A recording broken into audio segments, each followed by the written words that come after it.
Appreciate you being here tonight. You can all stand for the Pledge of Allegiance. And I'm going to ask the finance night, Mr. Singler, to lead. Allegiance to the flag of the United States of America and to the republic for which it stands, one nation, under God, indivisible, with liberty and justice for all. And Councilman Curran, please give us a prayer. As we begin our meeting, the most holy of celebrations of faith will be celebrated by our Christian and Jewish friends. We remember the words of Alex de Tocqueville, who marveled at the promise of America. He wrote, "While religion in America takes no direct part in government, it must be regarded as the first of their political institutions. Whereas in some countries, the spirit of religion and the spirit of freedom march in opposite directions, in America, I found them ultimately united. During this holy season, let us remember our respective faiths that have formed and directed us. May we continue with God's guidance to help the people of our city to ensure their prosperity and safety with a lean budget and minimal taxation. Seek also the protection of those in the service of our country. We remember especially those men and women who have paid the highest price for protecting our way of life. In your providence, Lord, we pray. Amen.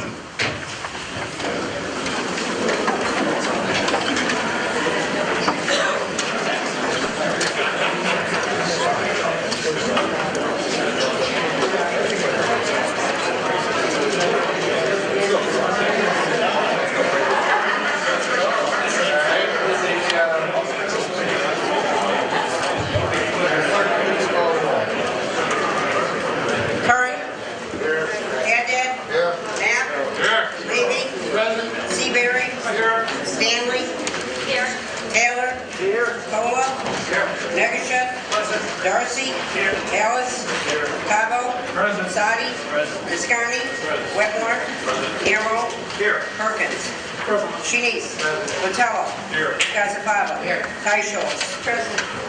There being 21 present and 0 absent this evening. The first 30 minutes of each City Council meeting are reserved for public speaking. We'd ask any member of the public that wishes to address the council this evening, please do so about an item that is specifically on the agenda. And due to the expected long nature of the meeting, we'd ask that you keep your comments direct and to the point. So with that, is any member of the public that wishes to address the council this evening? Any member of the public that wishes to start, Mrs. Waller?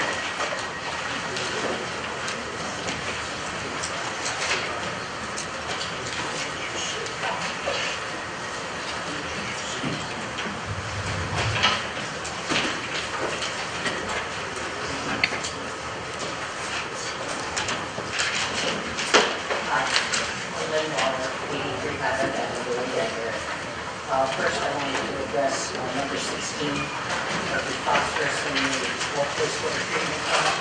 I think what the mayor is trying to do is absolutely excellent. I sat in on a lot of other meetings, and the water treatment plant is well there frequently.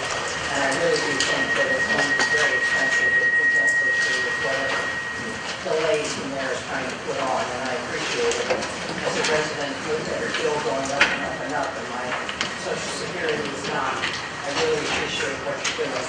And I also want to thank you all for all the work you're going to do in the next month or so on the budgets and all of Mr. Singler and Mr. Mayor have already done. Thank you very much. Thanks, man. Mr. Kwanzaa, could you just check to see if, that light is on?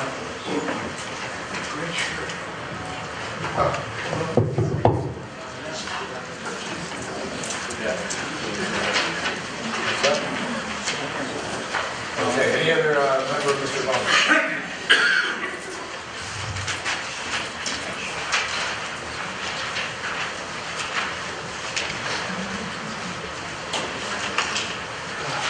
Good evening, everyone. Item 16. Most of you know, Dave Bowman, 18 James Street, Danbury. Thanks. Most of you know here that I'm actually producing a documentary on the Still River. It's been about 2 years ago, deep into this, no pun intended. So item 16, a couple questions, and I guess maybe they'll be addressed later on when we go over this. Number one, is the current phosphorus discharge safe enough? What are the parts per million or the parts per gallon allowable discharges. Is the new mandate consent order more stringent and more safe? What are the numbers for the current allowable discharges? What are the health effects to the public at large in the watershed if the new mandate isn't followed by the city? How much will it cost the taxpayer down the river to hire a government relations specialist / lobbyist? And what's the difference in cost between compliance and a lobbyist? And Veolia is a multinational hired by the city to run the wastewater treatment plant. Their 2001 profits fell 8.4% last year. So I'm wondering if this will cause them to not want to invest in our infrastructure in our local watershed. There are already 2 Senate bills right now that are out of committee in Hartford. There's Senate Bill 254, which reduces the effect that phosphate runoff has on states' bodies of water by restricting the application of fertilizers that contain phosphorus. Senate Bill 440, authorizing amounts in the Clean Water Fund to be used for phosphorus removal. And those are both out of committee and public hearings, and they are on file in the Legislative Commissioner's office. Thanks. Thank you, Mr. Holmes. Any other member of the public wishes to address the council this evening? Mr. Sotero. Good evening, Mayor. Good evening, Council. My name is Charlie Sotero. I'm a property owner in the city of Danbury, Assessor's Lot I, 61230. I rise tonight to discuss agenda items 4, 26, and department reports.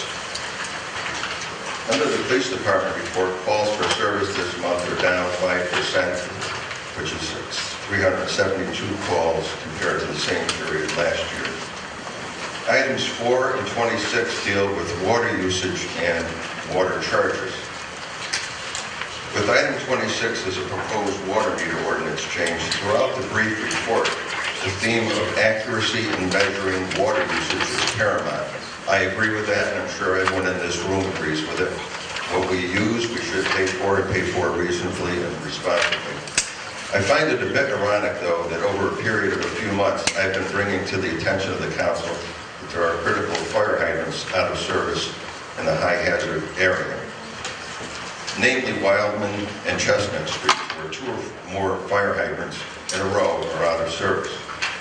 Water has been free-flowing from the ground in one of these for a period of months. In fact, now it's clearly visible with the snow gone. I'm just wondering, if we're so concerned about wasteful practices and wasting water, who's paying for the water that's flowing out of the ground for the past few months or more? I don't understand it. I mentioned it to the fire department through this meeting, and no action's been taken. So I just wonder, can we charge back that usage to the city? Thank you. Any other members of the public wish to address the council this evening?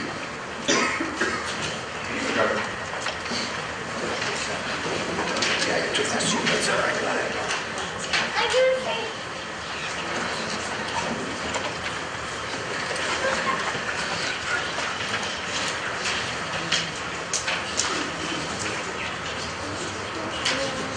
Chairs and Guthrie, 89 Road. A number of things. Number 3, sewer rates. I brought this up a couple meetings ago when we were discussing the meters for the water usage on houses. What I brought up at the time was the idea that those of us, myself and some of my neighbors who do not have city water, pay a higher rate for our sewer than those who have city water and city sewer. What my understanding was is that water in, water out, that's how your bill is generated. I never really thought about it too much until we had a water issue on my street. Talked to a neighbor of mine who has both services and found out that he's been paying quite a bit less over the years than I have. And I do not use, or the neighbors on my road use, the city water. I find it a little disheartening that we only use part of the city services. We don't use the water, we don't use that comes in, but yet we pay a higher rate, almost like a penalty for not using the city water. It's almost beneficial to hook up to the city water to get the lower sewer rate. So I wish that you would take a look at that and maybe find out how those rates are generated. Number 10, the blight ordinance. After reading it, it's quite a long read. I find the majority of it is very helpful.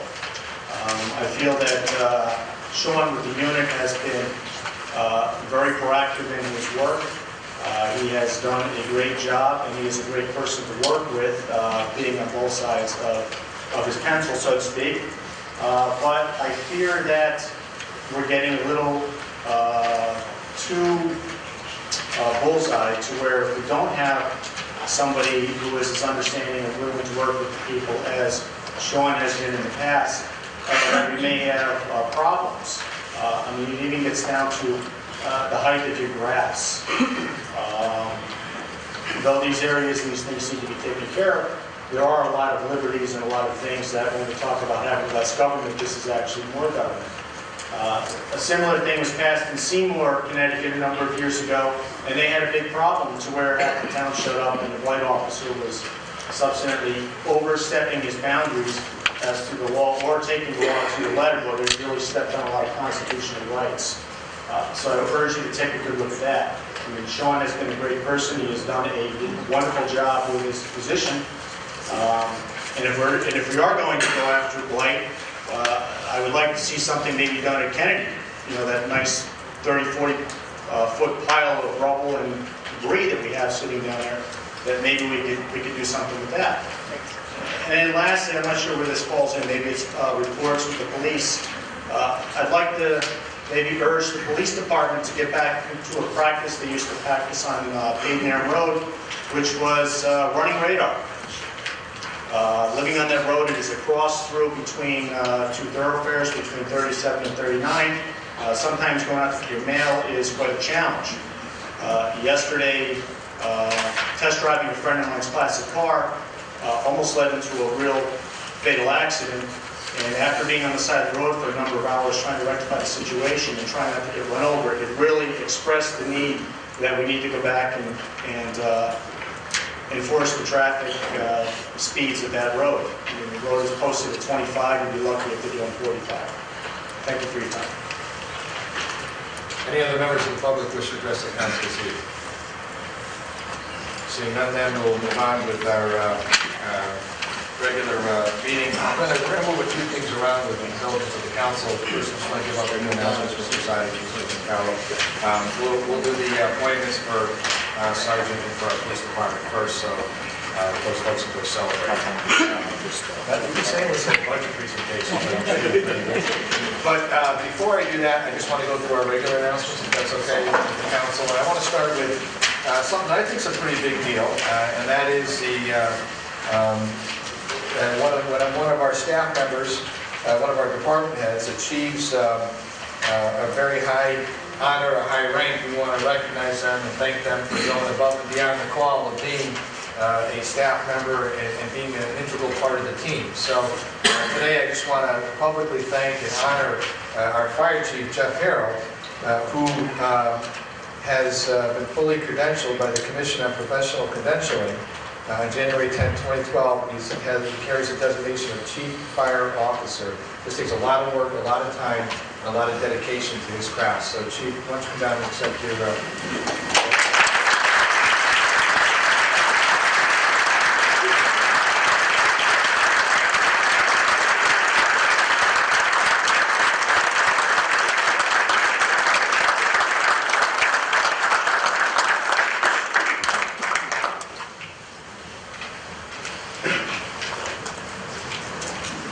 Chief says he wasn't sure how I was going to do this, but you know, he wore that bow tie. You know, he had some inside information there. There are a number of events going on in the month of April. I just want to point them out to you. April 12th is Andrew Wetmore's birthday. Andrew, congratulations.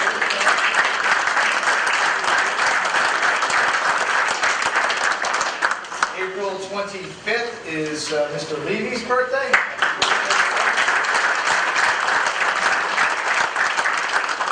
April 29th is Mr. and Mrs. Fred Visconti's wedding anniversary.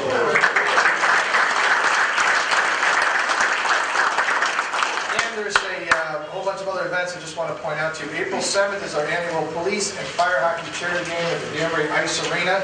Starts at 4 p.m., costs us $10 per person. I think we have some new police recruits in here tonight that will be appointed. I hope you can play hockey. Police need help.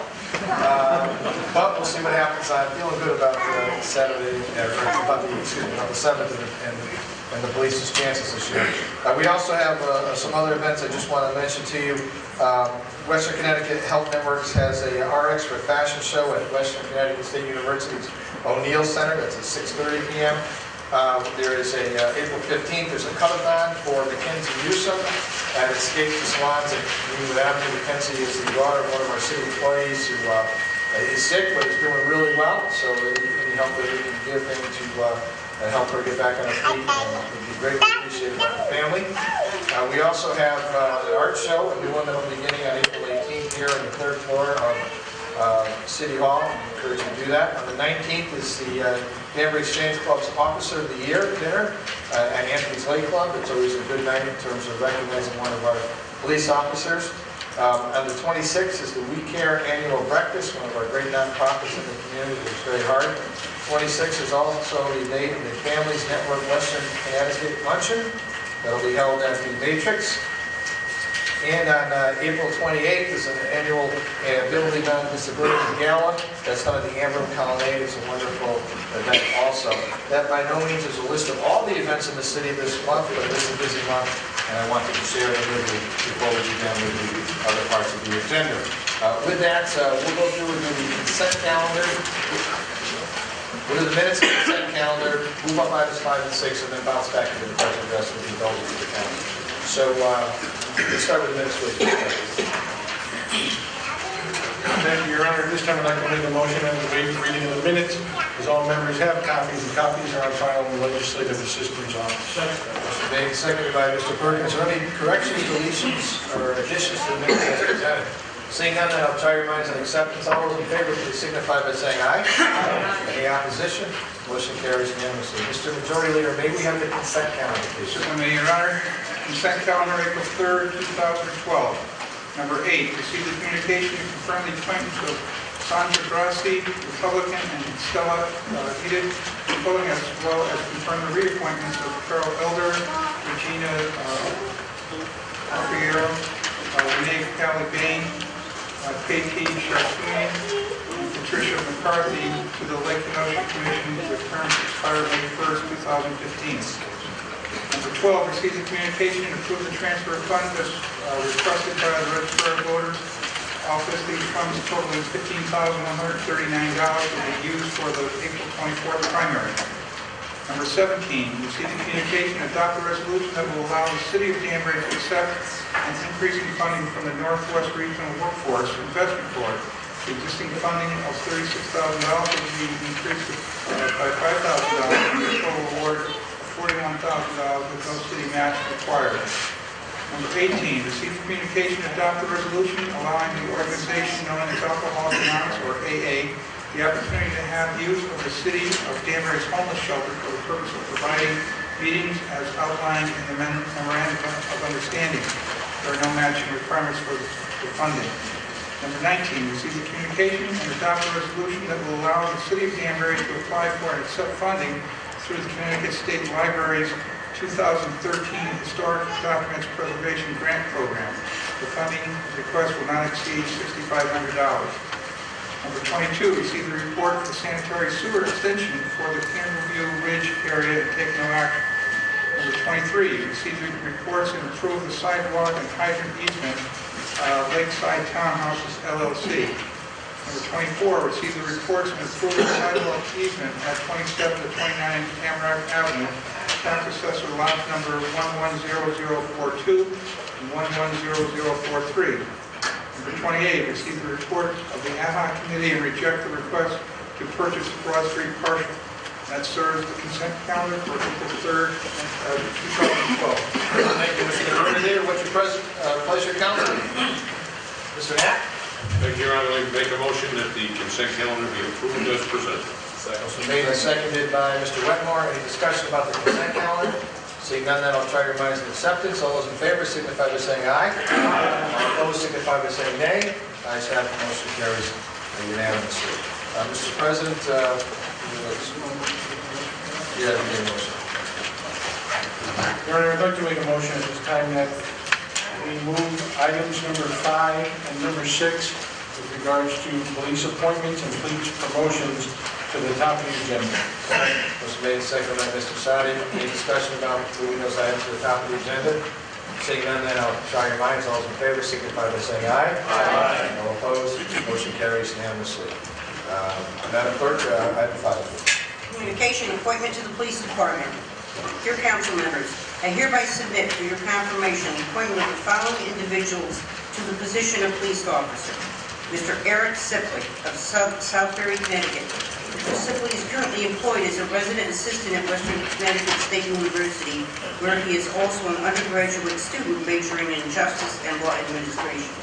Mr. Sipley has also been a volunteer EMT for Southbury Ambulance Corps for the last 9 years.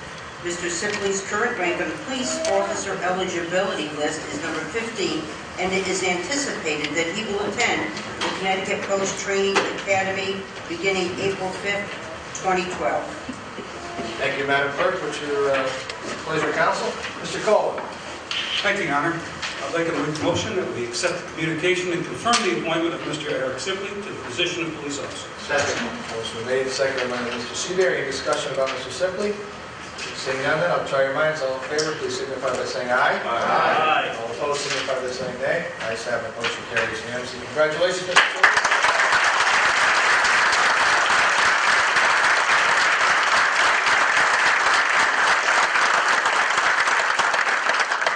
Heading off to the academy. Hey, boys. Madam Clerk. Second nomination is Ms. Michelle Stabile of Bethel, Connecticut.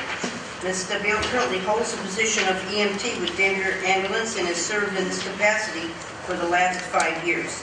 Ms. Stabile attended the University of New Haven, where she completed coursework in criminal justice and crime scene investigation services.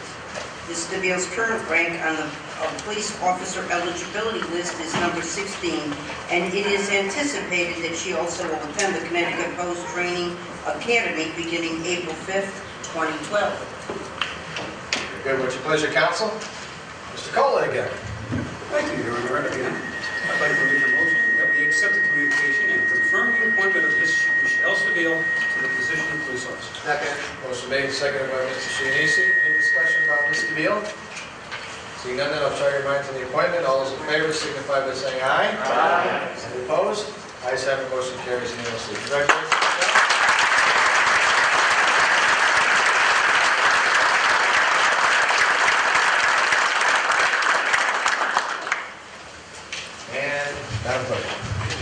Third is Ms. Christina Bonacar of Danbury, Connecticut. Ms. Bonacar holds a bachelor's degree in criminal justice from Bethel University and a master's degree in forensic science from the University of New Haven. Ms. Bonacar is currently working as a police service technician for the Meriden Police Department and is ranked number 17 on the police officer eligibility list. It is anticipated that she will attend the Connecticut Post Training Academy beginning April 5th, 2012. Thank you, Madam Clerk. What's your pleasure, Mrs. Teichholz? Thank you, Your Honor. I'd like to make a motion to receive the communication and confirm the appointment of Ms. Christina Bonacar to the position of police officer. Second. Motion made, seconded by Mr. Perkins. Is there any discussion? Seeing none, now I'll try your minds. All those in favor signify by saying aye. Aye. Any opposed? Motion carries unanimously. Congratulations.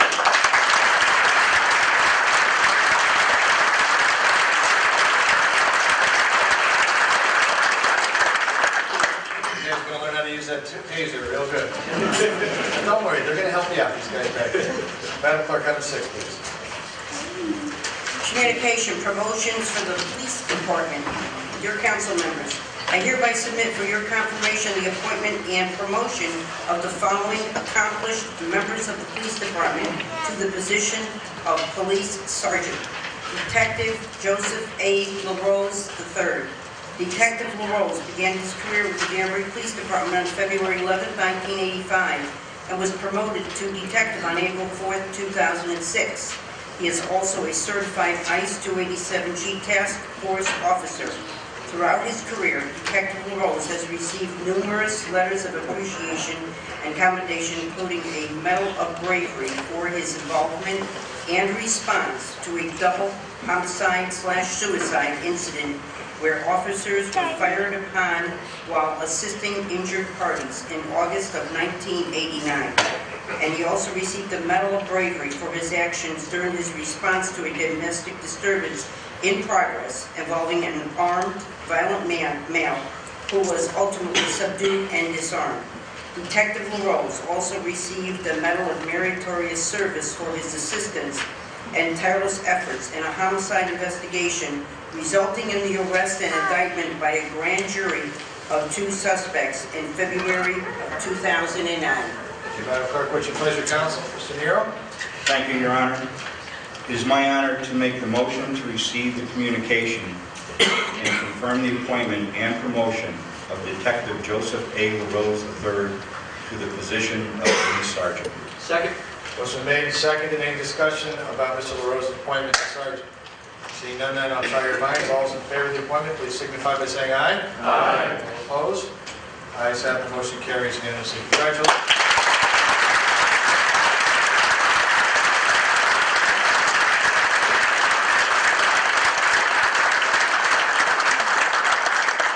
You have some of your family here, Joe. Who do you have here with us? Nicolina, Donnie, Gigi, and my wife Pam in the back.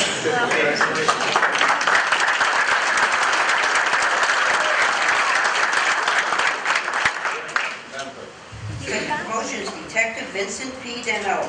Detective Danello began his career on May 15, 2000. And was promoted to a detective in the Youth Bureau on April 3, 2008.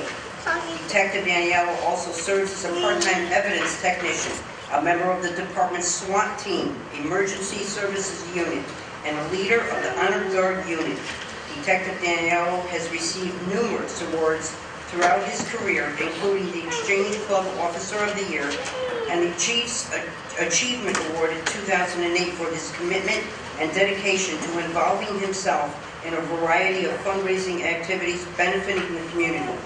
He also received the Exceptional Police Service Award for his professional response to a call resulting in the removal of drugs and an illegal handgun from the streets in August 2004. Additionally, he received a meritorious citation for securing information at the scene of a robbery homicide in December 2004 that resulted in the suspects being arrested on felony murder charges, as well as numerous larceny and robbery charges. Thank you, Madam Clerk. Would you pleasure counsel? Mr. Harris. Thank you, Your Honor. I would like to make a motion to receive the communication and confirm the appointment and promotion for Detective Vincent P. Daniel to the position of Police Sergeant. Second. Motion made and seconded by Mr. Shinisi. Any discussion about Detective Daniel? Seeing none, then I'll try your minds. All those in favor signify by saying aye. Aye. Any opposed? Motion carries unanimously. Vince, congratulations.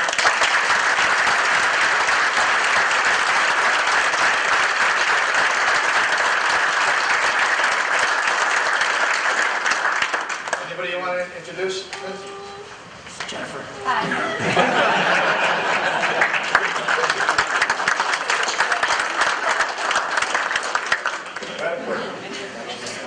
Third is Police Officer Andrew Corrado. Officer Corrado began his career with the Danbury Police Department on May 5th of 2005. Officer Corrado has received several letters of appreciation and commendation, including the Exceptional Police Service Award for his actions ensuing that a wandering lost male was located quickly during frigid temperatures in December of 2006. Officer Corrado also serves as a part-time evidence technician and a field training officer. Thank you, Madam Clerk. Would you pleasure counsel? Mr. Wetmore. Thank you, Your Honor. I'd like to make the motion to receive the communication and confirm the appointment and promotion of Police Officer Andrew Corrado to the position of Police Sergeant. Second. Motion made and seconded by Mr. Cabo. Any discussion about Mr. Corrado's appointment? Seeing none, then I'll try your minds. All those in favor, please signify by saying aye. Aye.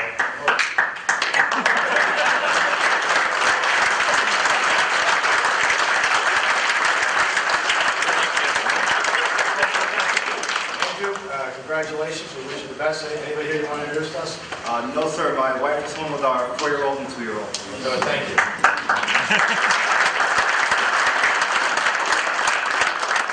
Madam Clerk. Okay, the third is Police Officer Peter Tragney. Officer Tragney began his career with the Danbury Police Department on July 18, 1988, and became a DARE program officer on January 27, 1995.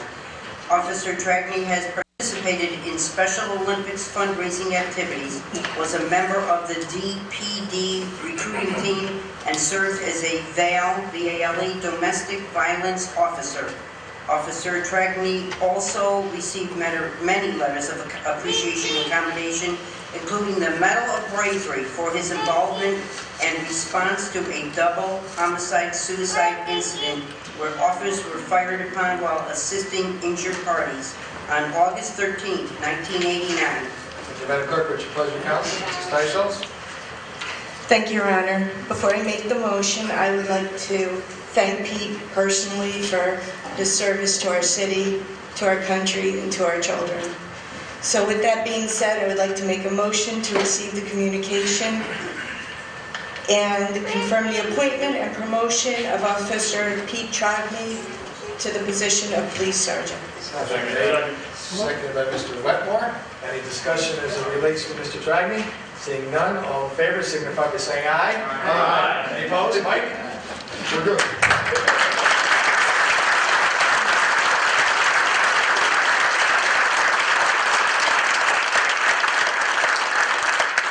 Congratulations, well earned, and appreciate all you did for our great city. Madam Clerk. The last is Police Officer Augusto Javier Lowe. Officer Lowe began his career with the Danbury Police Department on May 24th of '96. He is a certified telecommunicator/dispatcher and has received several letters of appreciation and commendation, including the Medal of Meritorious Service for assistance on June 29 of '98 and covering a vehicle that was pulled over containing suspects who had pointed a gun at a female. The suspect was a previous convicted felon. He also received the Medal of Bravery for his actions in 2003 for investigating a road rage incident and received a life-saving medal for his response and administration of first aid to a medical emergency, which was originally thought out to be a burglary call in March of 2005. Thank you, Madam Clerk. What's your pleasure, counsel? Mrs. Stanley. Thank you, Your Honor. I'd like to make a motion to receive this communication and confirm the appointment and promotion of Police Officer Augusto Javier Lowe to the position of police sergeant. Seconded. Mr. Perkins is pretty quick on the draw there. Any discussion about Officer Lowe becoming a sergeant? Seeing none, then I'll try your minds. All those in favor, please signify by saying aye. Aye.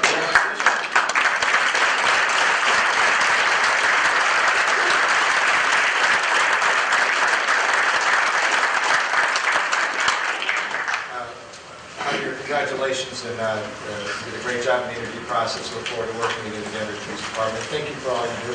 Anybody you want to introduce? My wife Allison, my son Christopher, my mother, Rosita, my daughter Alexander. Thank you.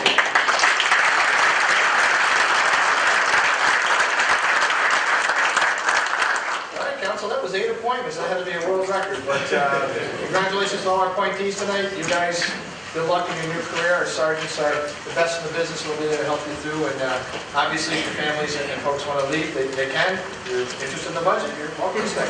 It's a video too. So thank you for your help.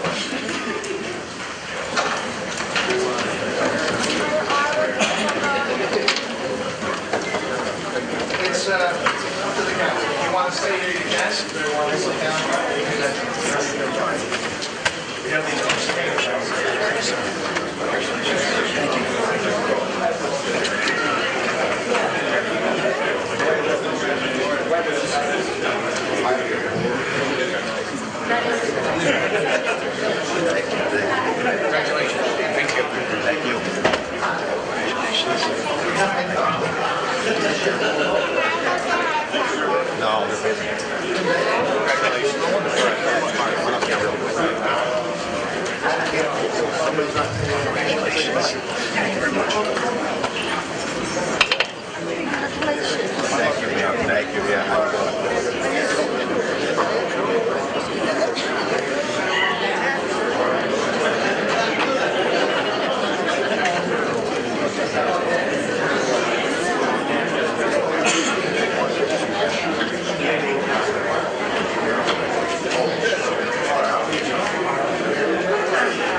Well, thank you for your indulgence. We appreciate you being here tonight. Mr. President, members of the City Council, Madam Clerk, city officials, department directors, employees, and my fellow Danburyans. In accordance with my duties as mayor and those prescribed by the Charter of the City of Danbury, I respectfully present the proposed budget and the comprehensive capital improvement plan for 2012-2013. As always, I want to take a moment to thank those individuals who have made this night possible. I also want to thank you, the members of our legislative body. You are the members of the City Council, and you have the responsibility to deliberate over this body of work. Our elected officials spend long hours, weekends, nights working on this in a voluntary capacity, and it's very much appreciated, so thank you. In the coming month, they'll also spend time giving up their weekends, giving up their evenings, doing more than they typically do. So for their dedication, their commitment, we should all be thankful. Special thanks go to our Director of Finance, David St. Hilaire, Assistant Director Dan Garrick, and of course the person who types all this stuff in and spends all the time keeping us all on track, Judy Barris, our budget specialist. We appreciate the work they've done, and they've created another award-winning document, so congratulations to you. You know, last year during my budget address, I presented several challenges that stressed our city in terms of long-term, unfunded, underfunded employment benefits to our city employees. So tonight I'm pleased to report to you that the contracts for our city employees that were adopted by you this spring will result in significant and unprecedented savings for our taxpayers in the coming years.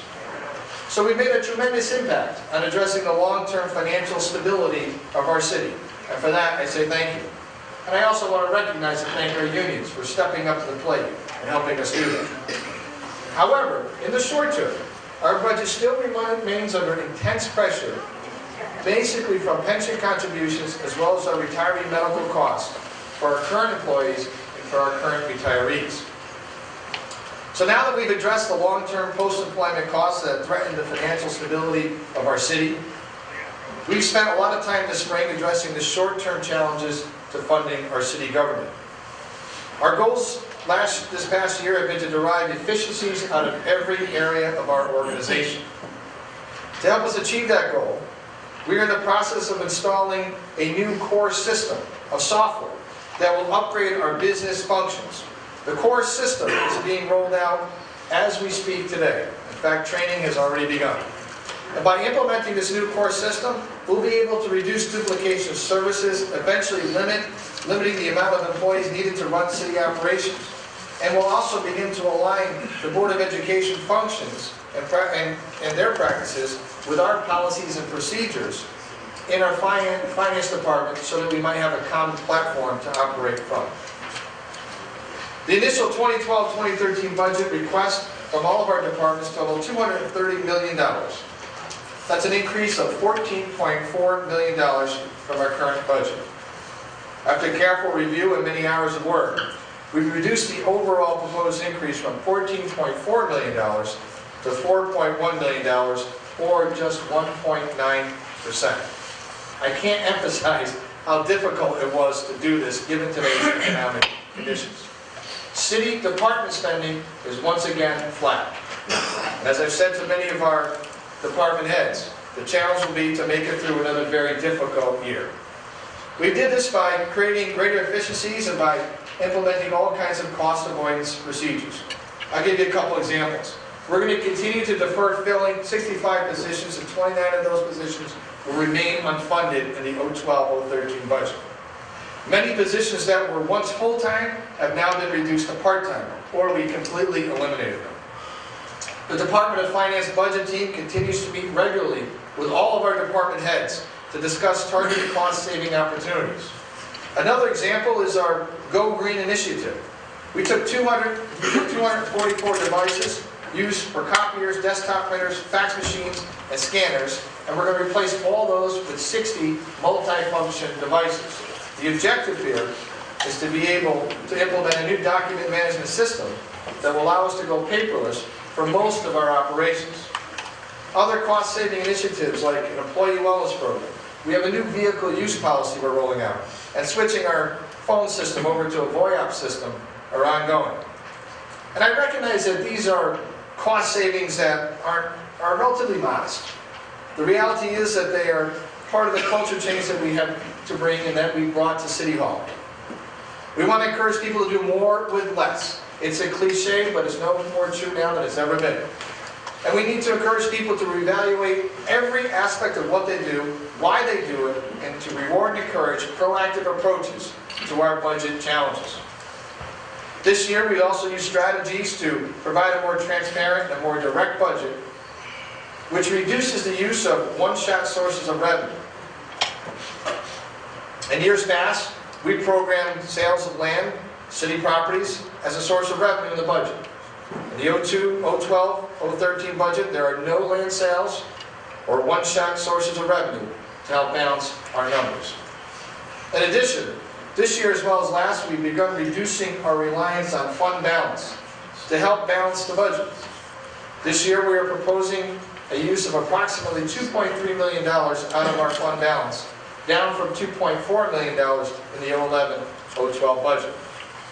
Finally, we moved much of the expenses that have been traditionally paid for out of our borrowing into our city departments, and funding them as part of our general fund expenditures rather than funding them as a borrowing cost. So let me give you some examples. In public safety, as mentioned above, new equipment and vehicles have been programmed into the individual department budgets. Those vehicles include things like ongoing capital investments for air pack replacement system that we've been doing at the fire department, payments on new pumpers that we bought last year that you approved, and of course, other new equipment.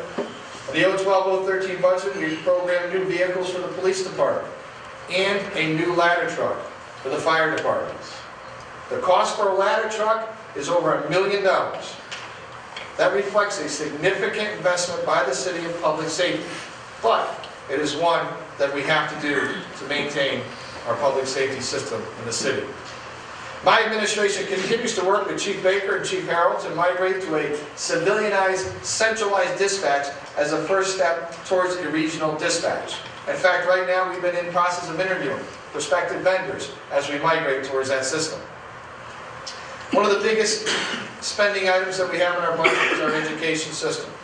It's the largest part of our spending plan each and every year.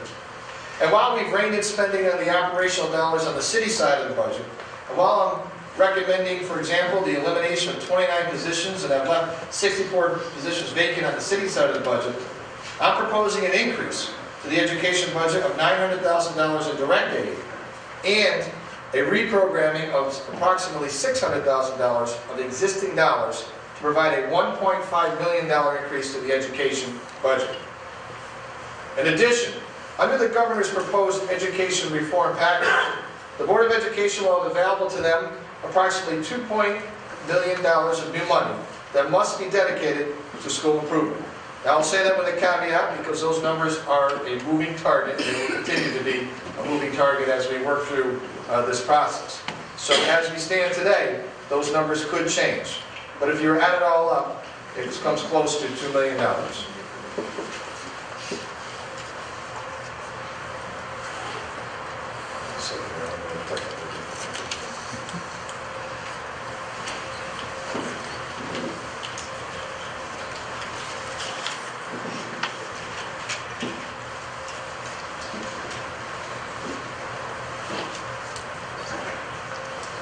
I've been meeting extensively with Dr. Pasquarello and Dr. Glass and the Board of Education to work on a plan on how best to deploy the new money. And while there are still many questions about how we can spend it, where we can spend it, why we should spend it, the state, I believe, will accept our improvement plan once it's completely crafted.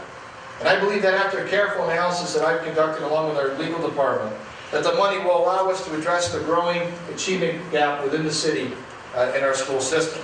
So my recommendation, in consultation with the superintendent and with individual members of the Board of Ed, is to use the new money to expand our all-day kindergarten program over the next several years as we begin adding space to our school system.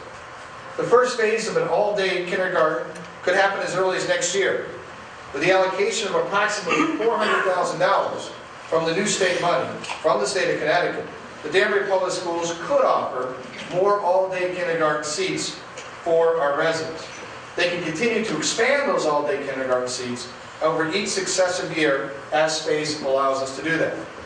All-day kindergarten is the #1 request that I've heard from parents and one of the top priorities of the district because of its impact on academic success. By phasing in all-day kindergarten over several years and by utilizing the new dollars that are available from the state of Connecticut, we'll be able to minimize the impact to our taxpayers and to take a tremendous leap at closing the achievement gap in the city of Danbury. It may seem kind of counterintuitive that I'm recommending an expansion of all-day kindergarten while at the same time the Board of Education will have to make some difficult decisions about programming. But I believe that it's critical to provide the best educational experience possible that we can for our children from grades K through 12 as part of the total student that we're trying to educate. All-day kindergarten is about much more than custodial care. It's about academic achievement, it's about academic success. And with the new dollars available and with a lot of hard work, all-day kindergarten could and will finally be a reality for all of Danbury's parents. And at the same time, we can take a giant leap at closing the achievement gap. And while I recognize the money I'm recommending does not meet all of the requests of the Board of Education, the proposed budget coupled with school improvement money from the state of Connecticut represents a significant increase in new funding. That's approximately $3.5 million. And of course, we stand ready to work closely with the Danbury Public School System, Dr. Pasquarella and his team, to navigate their way through the uncharted waters of the new education reform program. And of course, we'll support them as they apply for those dollars in any way that we possibly can throughout the year. As this council knows, and I want the residents to know, we're also providing a substantial amount of dollars for the schools that the public may not even be aware of. I'm going to give you a couple examples. This year, we're required to add $1.8 million into the pension fund to cover Board of Education employees that participate in our general employees' pension. That's $1.8 million that's not being used for textbooks, it's not being used for teachers, and it's not being used for equipment. On the capital side, we continue with upgrades at Danbury High School. This year we'll be replacing the windows, for all of you that remember. Last year we did all of the boilers. The total investment just in the boiler repair program that we embarked on last year is over $12 million. We've also programmed a new roof for Pembroke School, or a repair of the existing roof. We're not quite sure which way to go on this. That project alone is close to $1 million. And let's not forget the new Head Start building that we're constructing on Foster Street. Danbury is one of the few cities in the state of Connecticut that has made such a tremendous commitment to the Head Start program. We have also authorized the expenditure of money to begin the planning, the design, and the preparation for expansion of our schools consistent with the recommendations of the 2020 Task Force. And we did that earlier this year. All of these expenses are rarely considered when we think of the education spending and of the total economic package that we provide for the schools. Yet they impact our bottom line and are an important contribution for the taxpayers of this city as we seek to develop a school system that we're proud of. Under the sewer and water heading, over the last 2.5 years, we have not raised sewer and water rates. This year, I'm proposing a rate increase that I believe is modest, yet will help us pay for and plan for future capital upgrades that will be required, or might be required, by state and federal law. Creating a capital fund in both of our enterprise funds will help us should we have a failure of one of our sewer pumps, or an issue with our infrastructure of our water department. Right now, there's really no capital program for us to draw money from, and it becomes quite the scene as we try to pay for an emergency repair, or if we start planning for capital investments in those particular areas without a capital fund. So the money that we do collect on the new rates will be targeted and earmarked for capital improvement. As you will be aware later in this meeting, the EPA and DEEP are requiring 30 towns across the state to perform upgrades to reduce phosphorus to an unprecedented level. The cost of the capital investment to meet the EPA requirements could be catastrophic to our city and to our ratepayers. Folks, we're talking north of $40 million that they're requesting us to spend on that plan.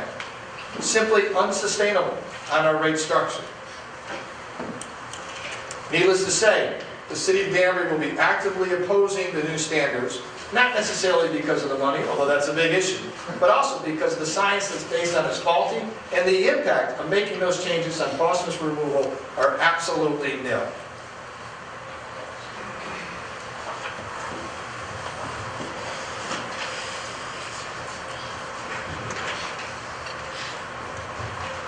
In addition to that, we'll continue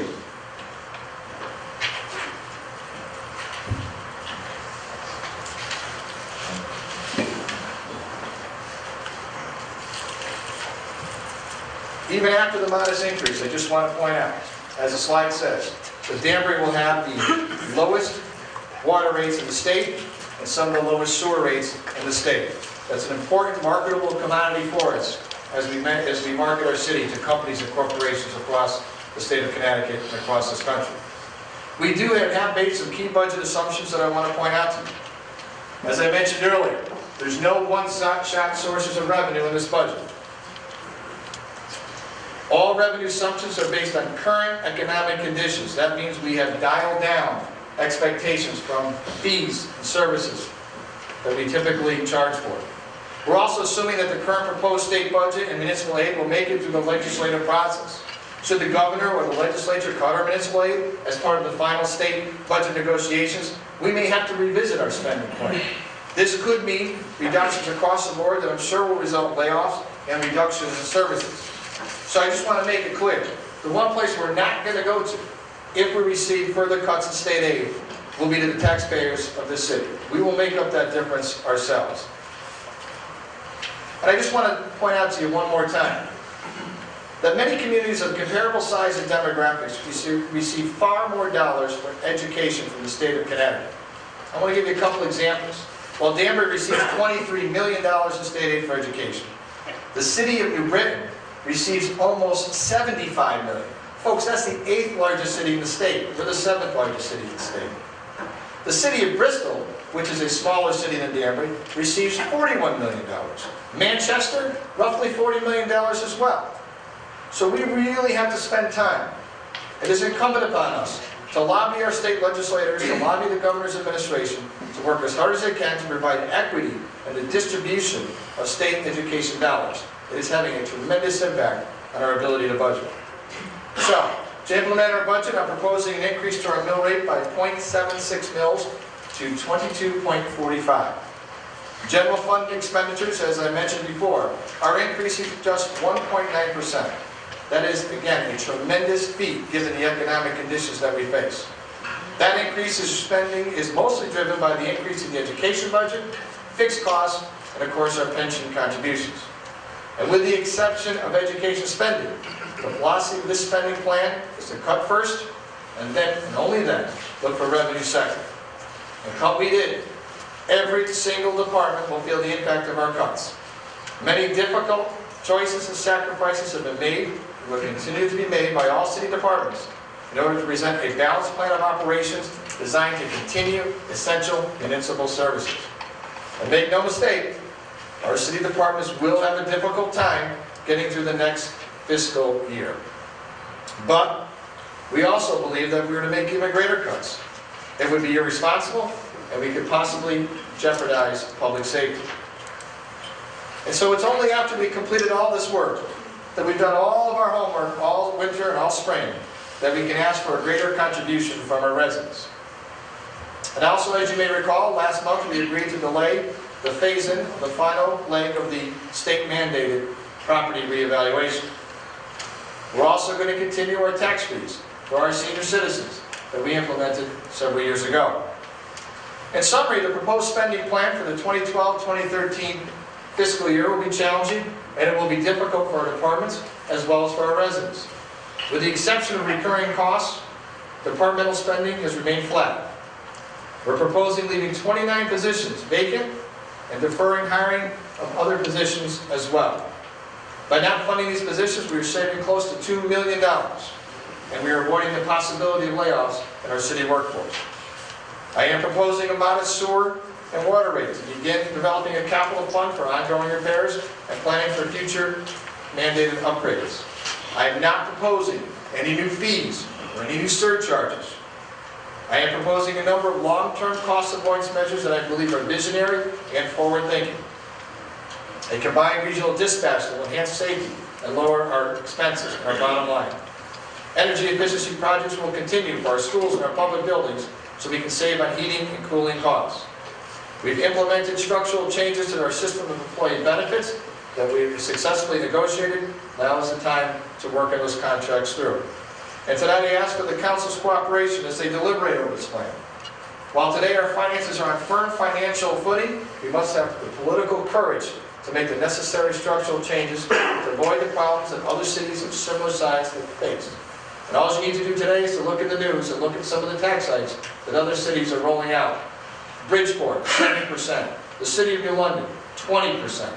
Those are the kinds of bad financial decisions that we need to avoid. And that's why our work starts tonight, to ensure that that doesn't happen here.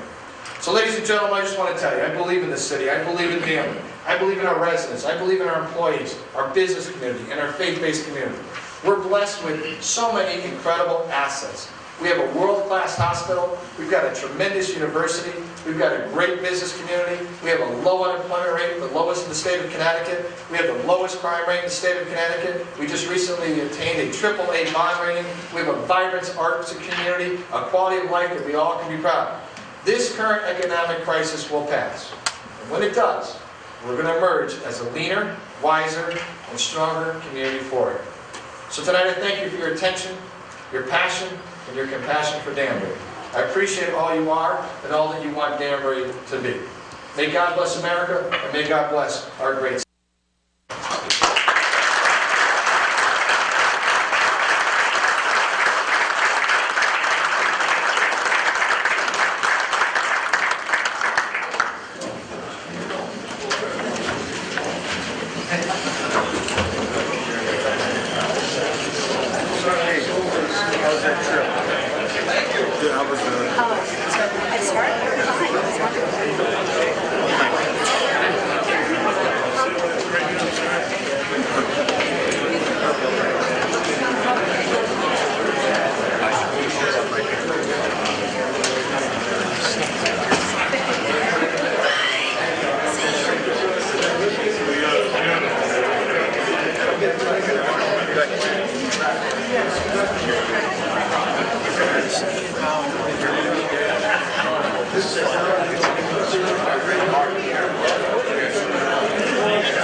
Okay, gentlemen, appreciate your indulgence. We'll move on with our meeting. Madam Clerk, item 1, please.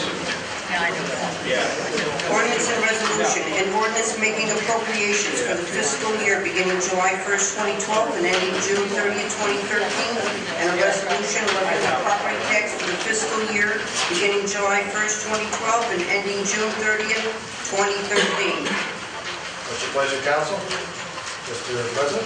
I'd like to refer item number 1 to a public hearing. Seeing no objection, so ordered.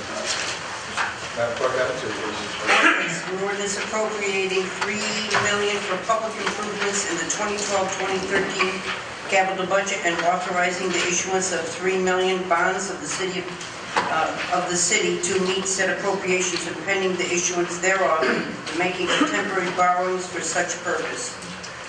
Pleasure, council. Yeah. Thank you, Your Honor. I'd like to refer item 2 to a public hearing. Seeing no objection, so ordered. Madam Clerk, item 3, please. Ordinance sewer rates as of July 1st, 2012. Pleasure, council. Mr. Seaver. Thank you, Your Honor. I'd like to refer number 3 to a public hearing vote. Thank you. Seeing no objection, so ordered. Item 4, please. Ordinance water rates as of July 1st, 2012. Mr. Negusson. Thank you, Your Honor. I'd like to refer item number 4 to a public hearing. Seeing no objection, so ordered. Items 5 and 6, we did earlier in the evening. So, item 7. Communication Appointment IT Director. Dear City Council members, I am pleased to submit for your confirmation the appointment of Mr. Frank Gentile of Stamford, Connecticut, to serve as the IT manager for the city of Danbury. Mr. Gentile comes to the city of Danbury with extensive IT knowledge and leadership abilities. He has served as a director of information technology for New Haven Public Schools since July 2004. Prior to this role, he has been promoted through the ranks and has held management and project leader roles within a variety of industries. Mr. Gentile is a graduate of Central Connecticut State University with a Master's of Science degree in Technology Management and holds a Bachelor of Science degree with a major in Computer Science and a minor in Business Management from Sacred Heart University. Mr. Gentile also placed #1 on the IT Manager eligibility list. I am confident that Mr. Gentile will be a tremendous asset to the IT department and the city of Danbury.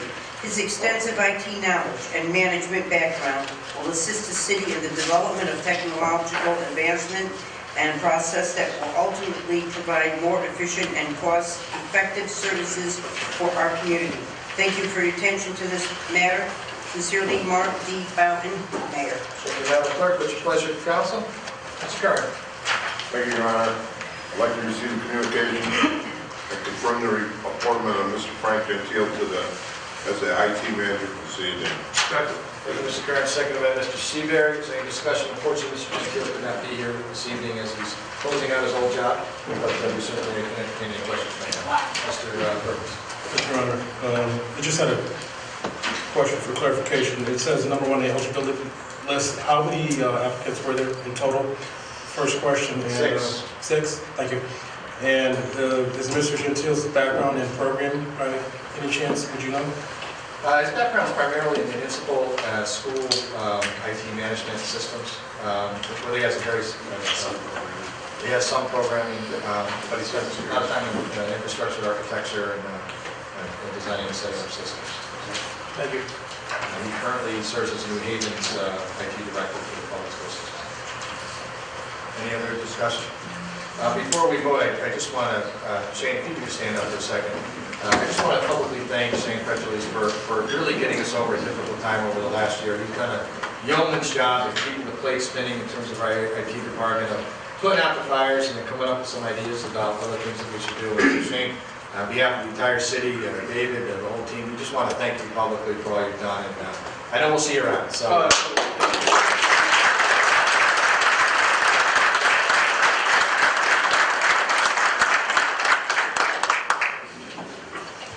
Item 8 was on consent. Madam Clerk, item 9. Communication, proposed land swap and driveway installation for New Town Road.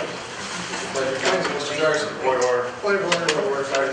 We didn't vote on that last Oh, you're right, we didn't. We had the applause, so I kind of felt like we had voted already. Okay, all those in favor, thank you, Mr. Levy, you're absolutely correct.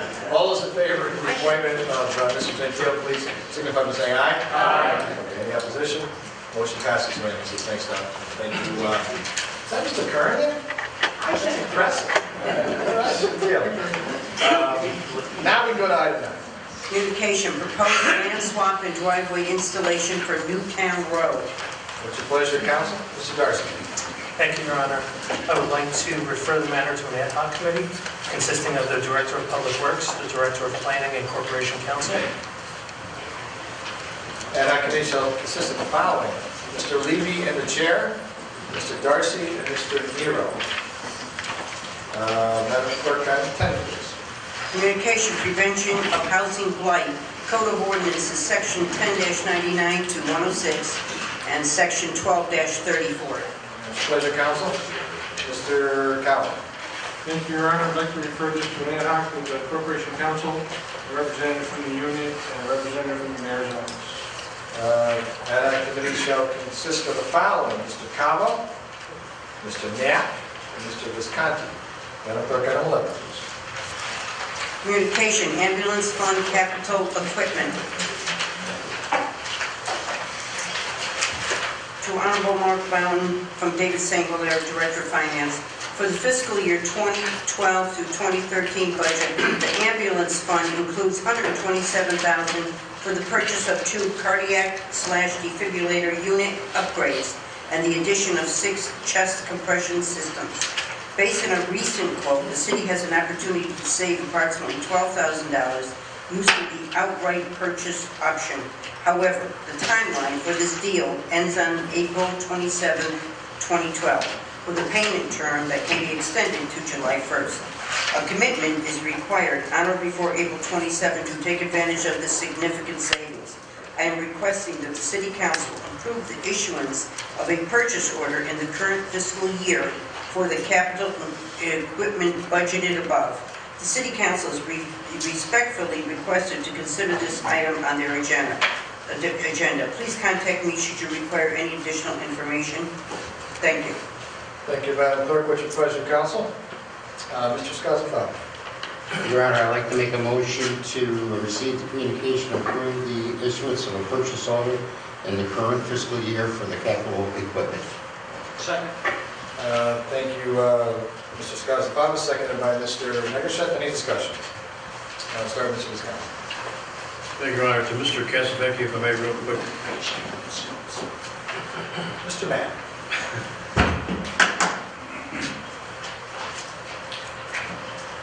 And you're going to purchase two of these. Where will they be located? In the boxes or where? Okay, just point of clarification, 2 cardiac defibrillator monitors, which will be housed in the paramedic level, paramedic staff, the ambulances. The 6 chest compression devices will also be housed on each ambulance, stationed on each ambulance, and one of the paramedic units. Thank you. Any other questions related to this? Mr. Levy.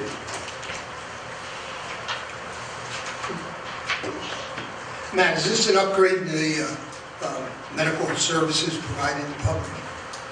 It is an upgrade. For many that have been following the guidelines, or perhaps some haven't been following the guidelines, CPR is really focusing now on compressions. In fact, they're using hands-only compressions. This is now the uptick for the professional grade, the rescuer portion of it. So what we see now is really favorable studies on devices performing CPR. They're much safer for the responders, and most importantly, they give spontaneous ability for compressions to return spontaneous circulation. It is the #1 factor as far as survivability goes. Once we get the heart pumping again, our cardiac catheterization team and our chilling teams, which basically we chill the person to 33 degrees, really improve our survivability rate substantially. There's been a number of studies out in Fort Lauderdale and New York City that we have looked at, and again, the thumper device is not new to EMS and pre-hospital care arena. What is new is the clinical studies and the whole notion about compressions and the importance of compressions. So in essence, it is a substantial public health issue that we see. Of course, heart attacks and cardiac death still remains the #1 killer in the United States. We think we can make a difference in this, and it's tied into our deliverables with the health network. Thank you. Any other discussion? Seeing none, now try your minds. All those in favor, please signify by saying aye. Aye. Any opposed, signify by saying nay. Ayes have it, motion carries unanimous. Item 12 was on consent. Item 13 is Communication, donation of a camera to the fire department. Mayor Boughton, members of the City Council, the fire department has received the following donation from Connecticut Lions Charities Incorporated for $10,090. This donation will be used to purchase a thermal imaging camera. Funds to be deposited to donation 6000.2010 account. I would ask that this generous donation be accepted at the April 2012 meeting of the City Council. The Lions Club took on the effort to raise the funds especially for this device. This donation will allow us to have one of these critical life-saving devices on each of our primary response vehicles. I want to note that the Lions, working with the Kiwanis, provided the department with our very first such device many years ago.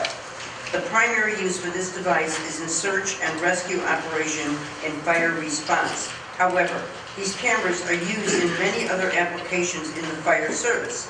These include searching for and finding hotspots in fire overhaul, thereby preventing unneeded damage. Other uses are finding overheated light ballasts before they create a fire incident. And finally, they can be used to locate injured and lost people in our forests and parks after nightfall. If you require any additional information, please do not hesitate to contact me directly. Respectfully submitted, Jeff R. Harrell, Fire Chief. Thank you, Madam Clerk. What's your pleasure, council? Mr. Knapp. Thank you, Your Honor. Before I make the motion, I just want to thank the Lions Club, not only for this program, but for other programs that they participate in within our city. I know, for instance, with Project Homeless Connect, they've been with us since day one, working very closely with our Project Homeless program. So it's a phenomenal organization, and they do great things for our community. With that being said, I would like to make the motion to receive the communication and accept the generous donation from the Connecticut Lions Charities Incorporated for $10,090 that will be used for the thermal imaging camera, and send the appropriate letter of thanks. Second. Motion made and seconded by Mr. Levy. Any discussion?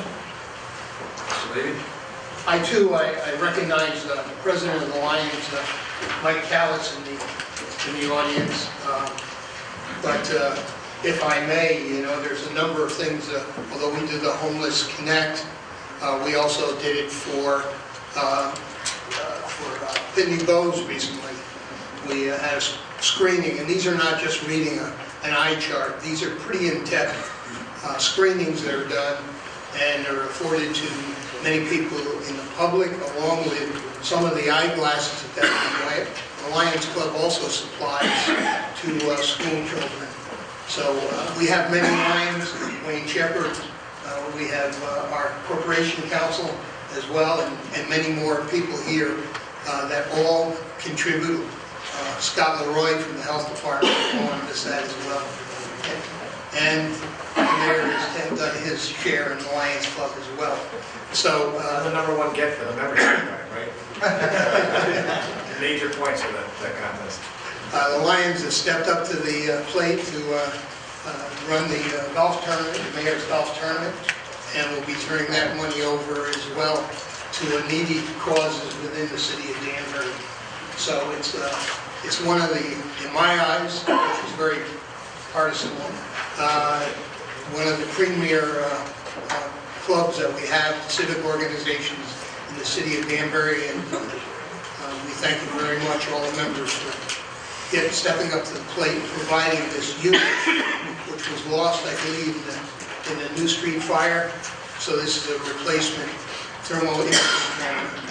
So I too thank all the members that contributed. Thank you, Warren. Also, just want to make comments. Thanks, Mike. We appreciate your hard work. We really do. One correction. Yeah. Not the Connecticut Lions, it's the Danbury Lions. Danbury Lions, you got it. Be a tail twister. Any other discussions related to this? Seeing none, I'll try your mind on accepting the donation. All those in favor, signify by saying aye. Aye. Any opposed? Motion carries unanimously. Thank you very much.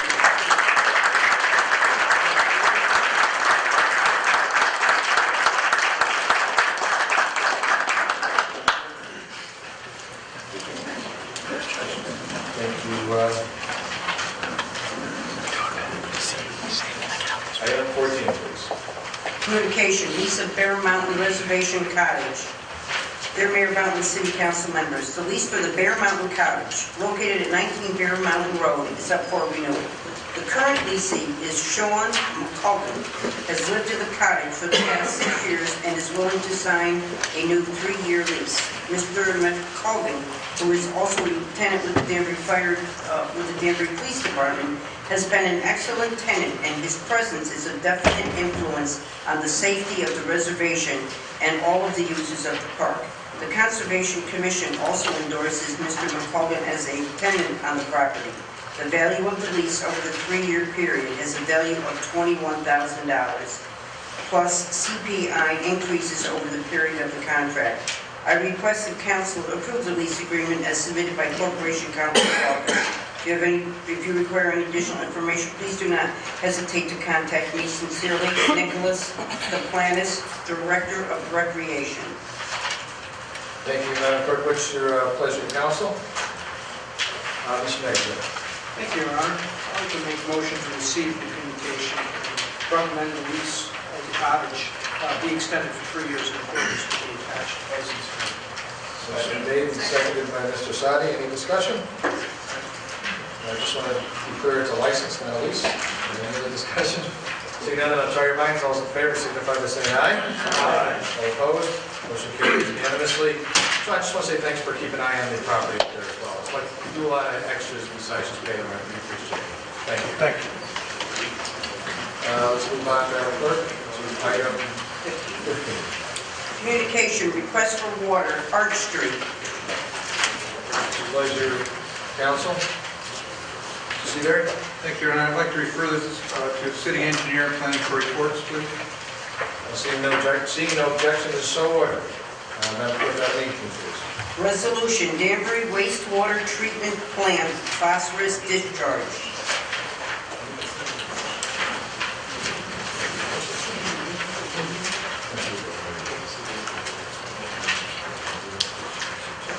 Dear council members, I am asking you to ratify city efforts to challenge Federal Environmental Protection Agency and Connecticut Department of Energy and Environmental Protection to mandate a significant and costly upgrade of our wastewater treatment plant to drastically reduce phosphorus levels into the Still and Housatonic rivers. The attached resolution further explains what is occurring and what we need to do. Due to the exigencies of our circumstances and the timelines that we have been facing together with the risk of unbearable financial costs, certain preliminary steps have already been taken to engage a government relations professional and cooperate with other municipalities and officials to examine options to address and challenge these strict requirements. It is my intention and that of the officials of the Public Works Department and others to inform you of these steps and to obtain your authorization for us to combine with others, engage such professional assistance as may be required, and to work quickly to address these potential mandates in such ways as are most efficient and effective for Danbury. While we are optimistic that doing this will provide us with the best and perhaps only chance to overturn these requirements or to obtain reconsideration of them, we are also realistic that some, at least limited measures, will likely be required. We are simply attempting to avoid the most onerous demands of our systems and budgets. Therefore, please adopt the attached resolution so that we may continue those measures and actions that are ongoing to deal with this critical issue. I ask that you do not send this to a committee, as any time delay will harm our efforts at the present time. Do not hesitate to contact this office with any questions you may have. Sincerely, Mark D. Bowden, Mayor. Thank you, Madam Clerk. What's your pleasure, council? Mr. Levy. Your Honor, I move to receive and ratify the communication and adopt the resolution. Second. Motion made and seconded by Mr. Cabo. I think there were some discussions that we had, so people may have some questions. I'll try to answer them as fast as I can, most concisely, but it's a very technical topic, so if you really want to follow up, you might want to do that offline. Having said that, we'll work our way in, so we'll start with Mr. O'Connor. Thank you, Your Honor. Realizing that whatever we spend on attorneys will be a small fraction of what our potential outlay would be if this program went through, do you have an estimate of what you think this might cost? Yeah, we're splitting up the government relations work with, right now, I think there's probably 6 or 7 communities that are impacted to an extent. And so we're dividing up the cost of that amongst all 5 of us. Our assessment for that, ballparking it, is around $5,000 to be able to employ this person. She's already done a tremendous job so far. I can fill you in if you want to know what's happened so far on this issue, but it's worth every nickel because there's so much further argument that has to happen at the legislature, not just following bills, but talking to each individual co-chair of each committee, trying to get them to understand what an onerous requirement this really is. I'll keep going. Go ahead, Mr. Perkins. Thank you. Just so to clarify in my head, Basically what we're saying is we don't necessarily believe the EPA and the Connecticut Department of Energy that making these improvements will actually drastically reduce the phosphorus outputs levels. Is that what? Well, they'll reduce the phosphorus output levels. The problem is they won't do anything. That's the issue, right? What happened is that we initially had agreed that we would lower our output level from 0.05 mgs. And we run that about now, sometimes a little higher, sometimes a little bit lower. We treat that with chemicals, so we're able to get to that low phosphorus output. That discharge from the plant goes into the Limekiln Brook, then that goes into the Still River, and then ends up in the Lusitania. For us to go from 0.05 to the new regulation, which is 0.01, would require, depending on who you talk to, because the DEP is telling us, the DEP is saying, hey, we don't want you just fixing the phosphorus, we want you to rehab the whole plant. The price for that is $88 million. The price just to go and remove the phosphorus is around $40 million, give or take a couple of million here, depending on when you do this. Now the impact is the problem. If we were to get down to this standard, that would only impact 20% of the phosphorus that goes into the Lusitania. The balance of it, 80%, comes from some other sources. One is non-point discharge. That's fertilizer that people put on their lawns and stuff like that. In Brookfield and other communities, Washington, and then the other part of it comes from Massachusetts. So we could do all this work and spend all this money, let's assuming we hit mega millions. And it's not going to change one bit the amount of algae that grows in Lake Willamette. That's the tragedy, because the EPA doesn't use a cost-benefit analysis in making these decisions. So what we're saying, and by the way, we quarrel with the science too, I just want to be clear.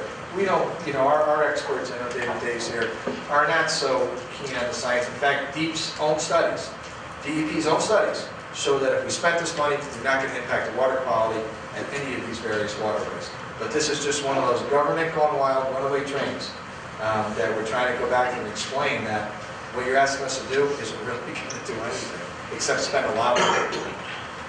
Thank you. Mr. Sutton. Thank you, Your Honor. So I understand that there seems to be a distinction between strict regulatory standards versus an actual impact by going from this 0.05 to 0.01.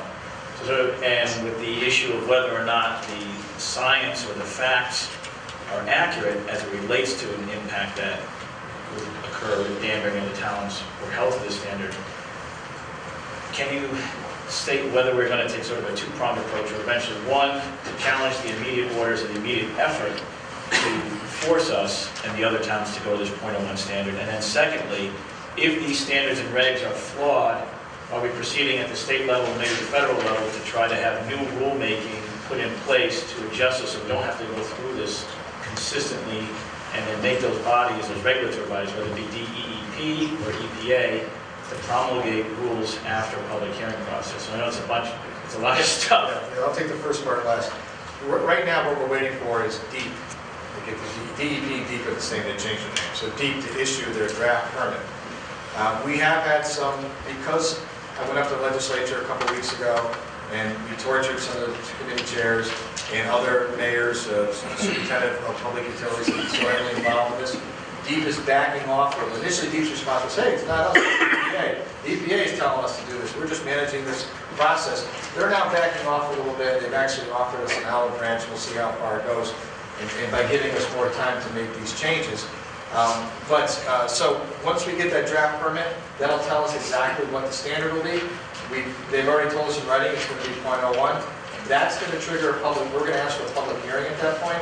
We're going to ask the residents to come down, because people need to understand to go from 0.01 to 0.05, which is very small amount, is going to cost them, I don't know, maybe 70% increase in their rates for their sewer rates. So, we're going to get our businesses involved and everybody else involved and say this, it doesn't make any sense. So that's one strategy. The other strategy is putting pressure on our federal representatives. We're doing that. Look, there are other communities across the country that have sued the federal government and sued the EPA. Our coalition is talking about that as a last-ditch effort. Actually, in Massachusetts, they've had a pretty favorable ruling by the judge that sort of sided with the community and said, hey, can you guys sit down with the EPA and just sort of work this out? This is insane that you're requiring them to spend all this money. So there's a number of different ways we can do this. Right now, we're also working legislatively.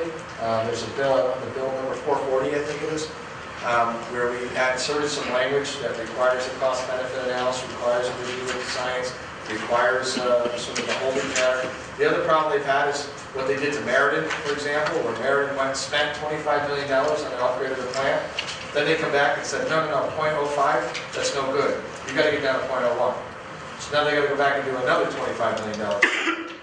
So those are the kinds of horror stories that you're hearing out there about this. And we're working all different angles. But this government relations person is important to us because she'll connect everybody together. And frankly, no one city or town has enough time to spend arranging conference calls, lobbying the legislators, putting testimony together, and going to Washington and meeting with the federal representatives.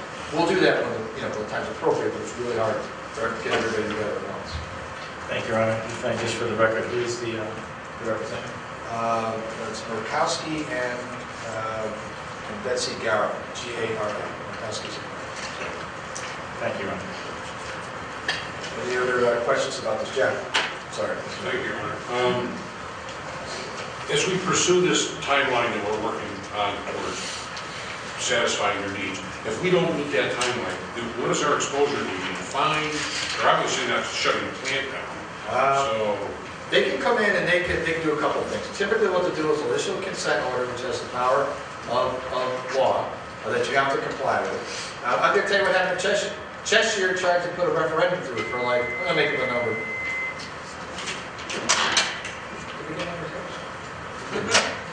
Okay, Cheshire put together a referendum for, I think it was about 60 million bucks.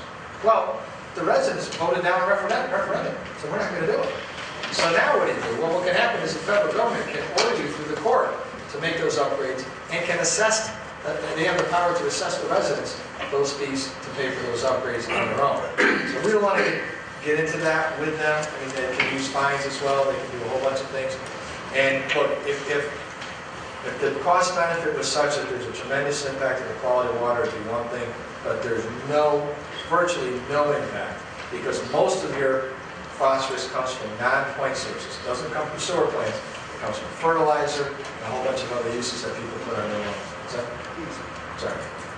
So,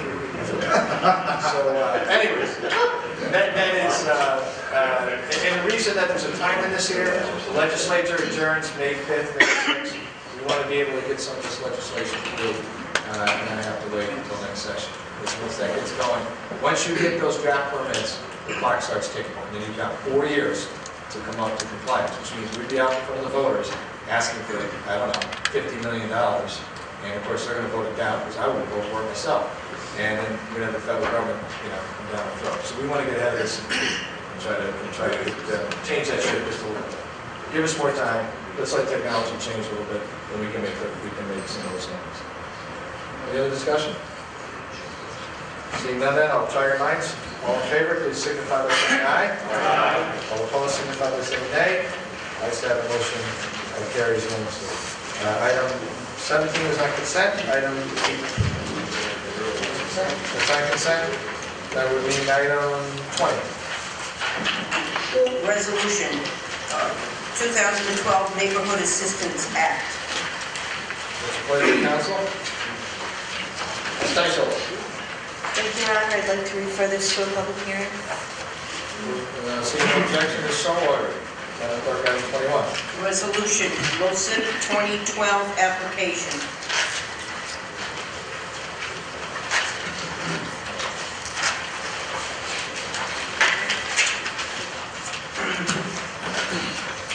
On or about March 1st of each year, the city becomes eligible for a state LoCIP, which is Local Capital Improvements Program, funding through the Office of Policy and Management. City Council approval is necessary in order to make application for use of these funds. The March 2012 entitlement to the City of Danbury is $543,365. Consistent with the city's capital improvement plan as recommended by the Planning Commission in February 2009, resolutions are attached to the following projects. Long Ridge Road Bridge Replacement, $350,000. Various local bridge repairs, $150,000. Spring Street sidewalks, $30,000. As other projects in the CIP are evaluated and move forward, resolution resolutions will be submitted at future city council meetings to request the use of unobligated LoCIP funds from the city's entitlement balance. The city council is respectfully requested to consider these resolutions at its next meeting. Thank you, Madam Clerk. What's your pleasure, council?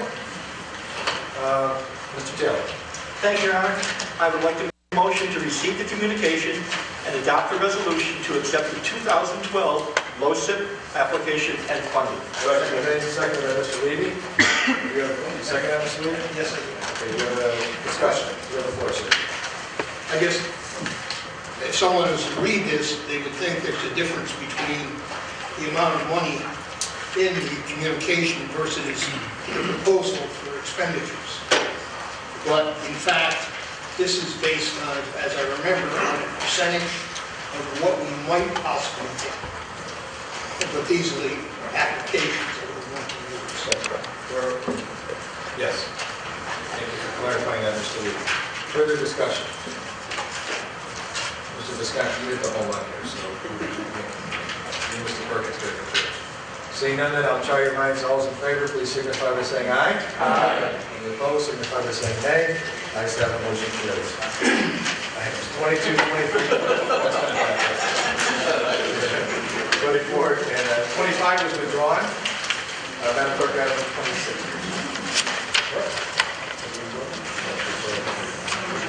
Ad hoc report and ordinance. Water meters, Code of Ordinance, Section 21-44.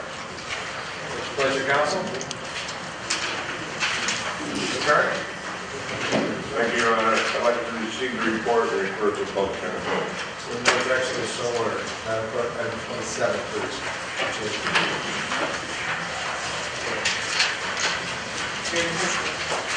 Mrs. Tyson, you have the floor. Mr. Taylor. 27. Ad hoc report, Mr. Taylor. Mr. Taylor, Mr. Calvo.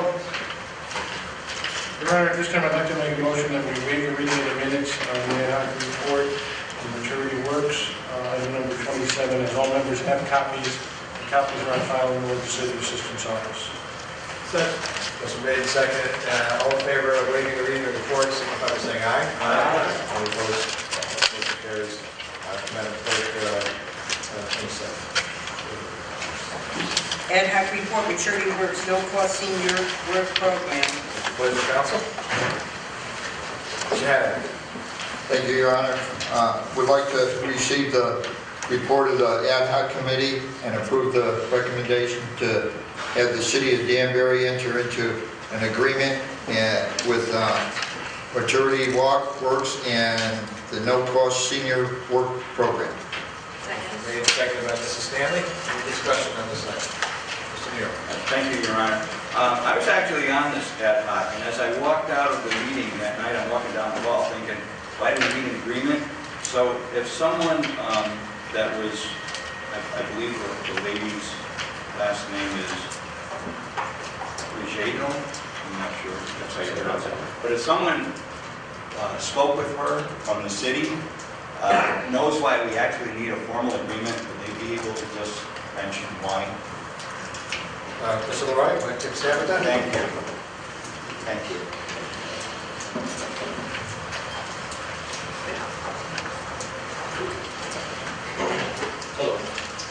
Hello. Just so you know, because I wasn't at the meeting as well, she contacted me about finding places to find employment for individuals who were looking for work in the program. I said, especially after listening to the reports today, the word worker that can help me and out on the Cincinnati payroll is a great idea.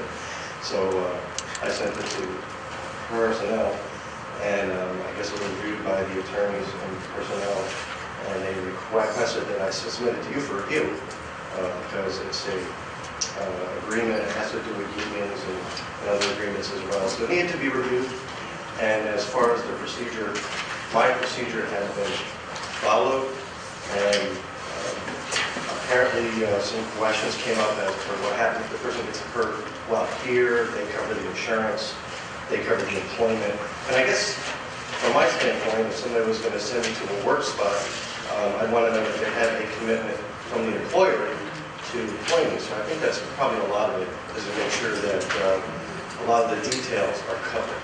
That's the best explanation I can. And in this agreement,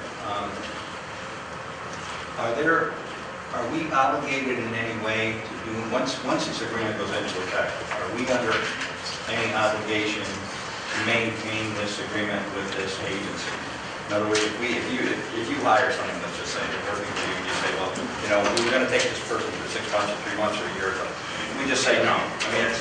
Yeah, well, from what I understand, I'm going to tell you right plainly, in the agreement, it actually allows us to pull out and not agree to employment.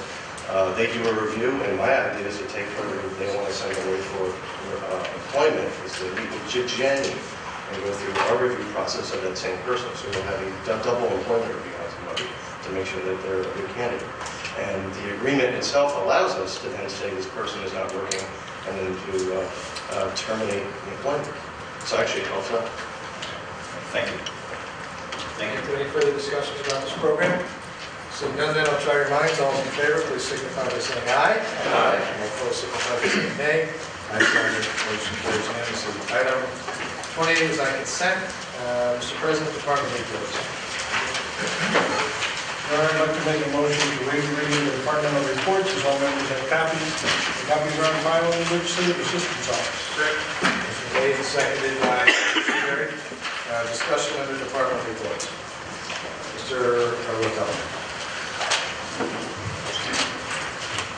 Thank you, Your Honor. I would like to extend my deep appreciation to both Chief Harold and Chief Baker and the men and women of the departments of the police and fire for their professional, courteous, sensitive, and courageous handling of a recent event that occurred in Danbury.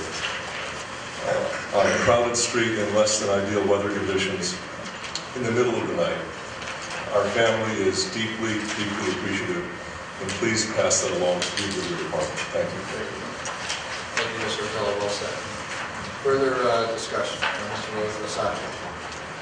Thank you, Mr. Day still here? Yes, he is. To put to you, Mr. Day, a question that was raised in public speaking, in particular also happens to be in the fourth ward. Allegedly, two hydrants out that are next to each other on two different streets that also intersect with each other, Wildman and Chestnut. Is that true? And if that's true, is there an estimated time for repairing at least one of those so you don't have two side by side that are out? Yeah, the Wildman Street is true. It is leaking. We have been aware of it. That's a multiple valve shutdown, which we've been investigating at night. And so it's one of those things we continue to investigate. Worst case, we may have to do an insertion valve, which is rather costly, but we will do that. And we are in constant contact with the fire department on fire hydrants if they have something that's urgent. But that is a case where, you know, some of our older valves in the older sections, they're not easy to shut down.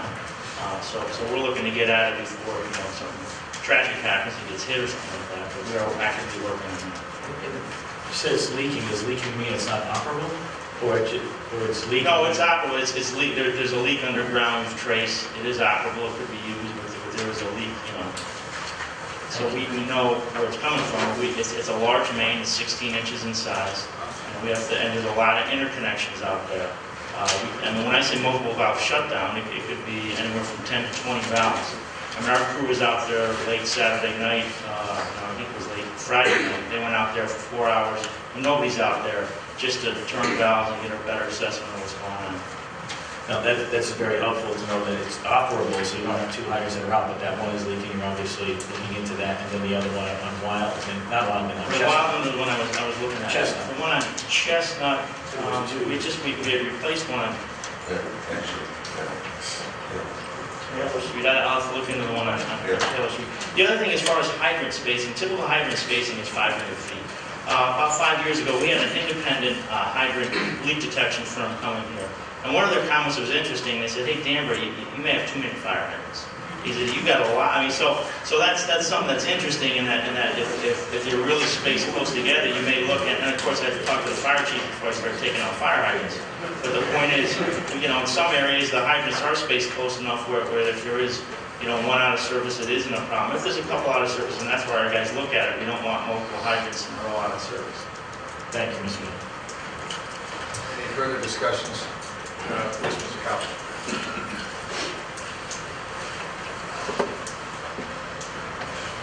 I just would like to take this opportunity to thank Mr. Iadarola and his staff for the fantastic job they did on Saturday night with the fundraiser for Mackenzie Newsom.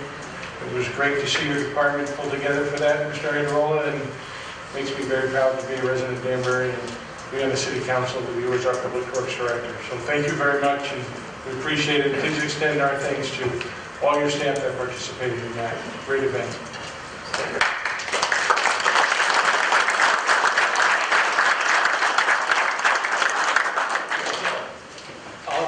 Thank you, Your Honor. I also like to, thank Mr. Iadarola, Mr. Hurt, and, Mr. Hughes for, I've seen the, on various streets, litter patrols been out big time picking up litter. They've been sweeping the streets.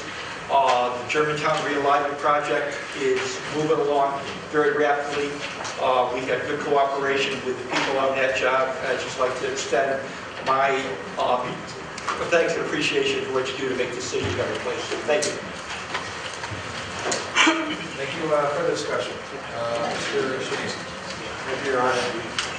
Just to follow up to the report earlier in the meeting, the capital expenditure report, how are we supposed to get presented a capital expenditure report?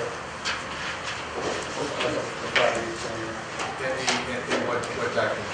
I thought it was a separate document that was presented to this council about the 5th of February. The capital expenditure report?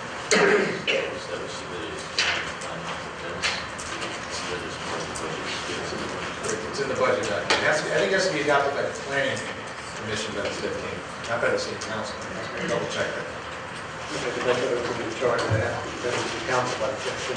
Then Councilman Reed presented that a few years ago. So he may talk some words to that, 15th of this council. We'll check it out. Any other discussions? Mr. Hurt. Thank you, Your Honor. Chief Baker, you don't have to come up yet. I'd just like to say thanks for the help that you did, you and your couple of officers with the parking condition that we had down in Rogers Park. It seems to be addressed for the most part. Follow-ups will be in order, I'm sure, down the road, but thank you.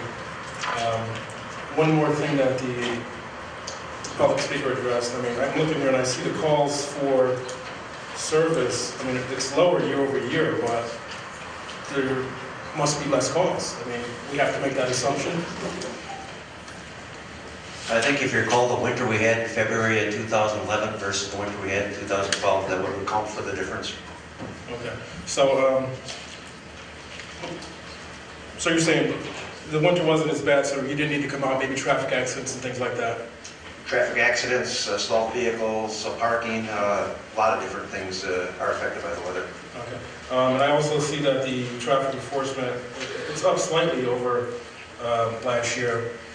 Does that mean that the individual who was out, or those two officers were out, does that mean they're back?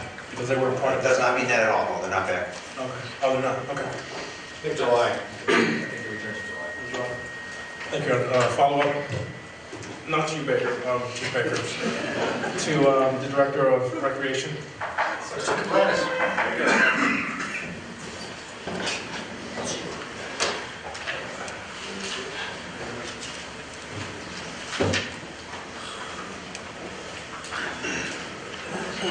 Mr. Caplanis, we've had a couple residents call us about some noise issues down in the park.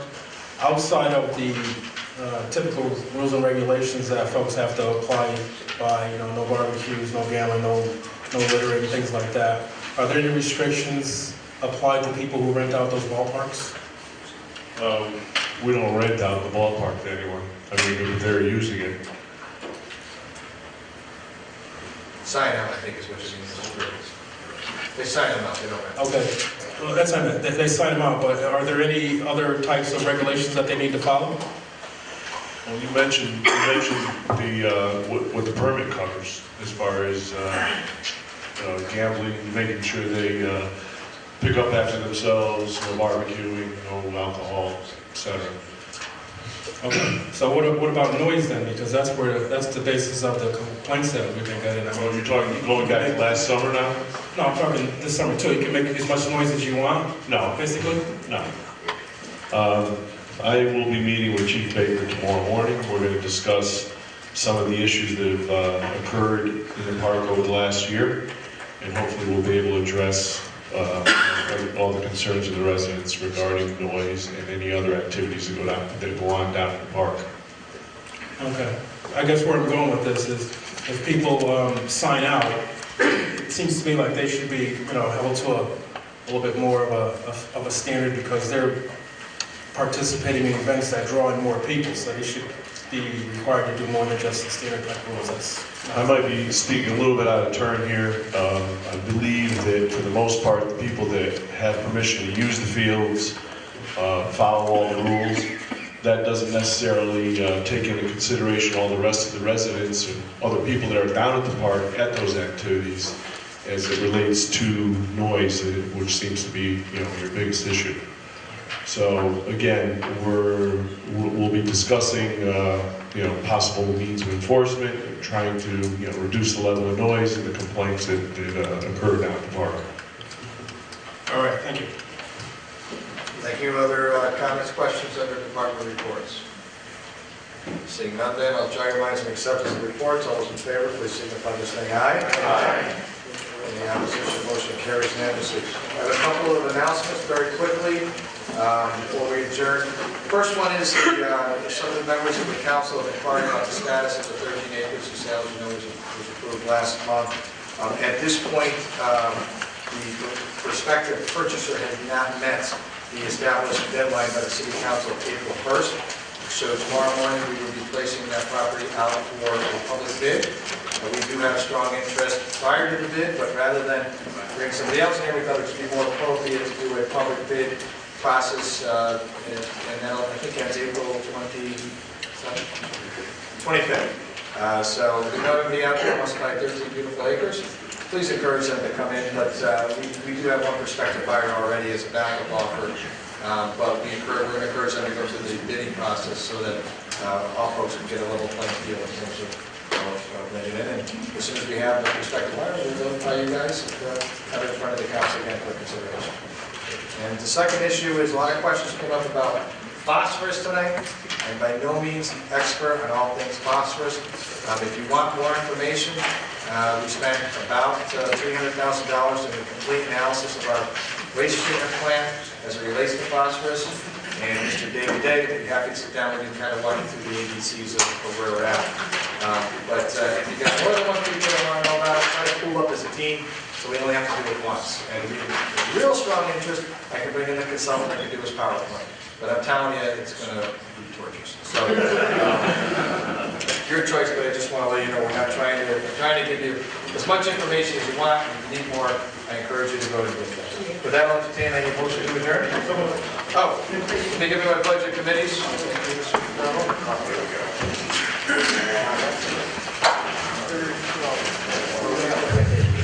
Here we go, budget committee.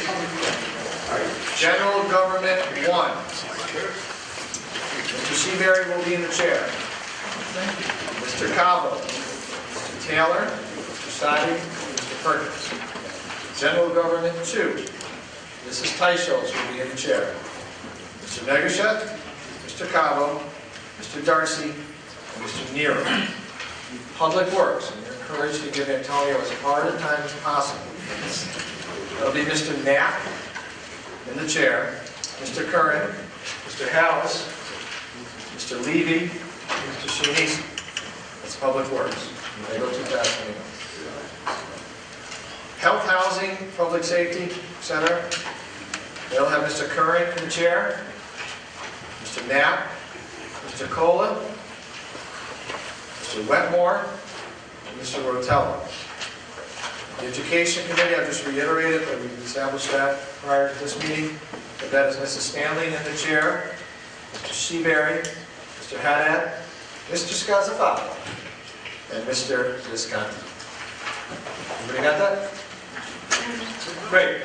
Budget workshop will be Monday night with Watt. And what time is this? 6 p.m. Take about an hour and a half max. Okay. Thank you. I extend all committees. Oh, John Esposito. Welcome back. We got a chair for you up there. You want to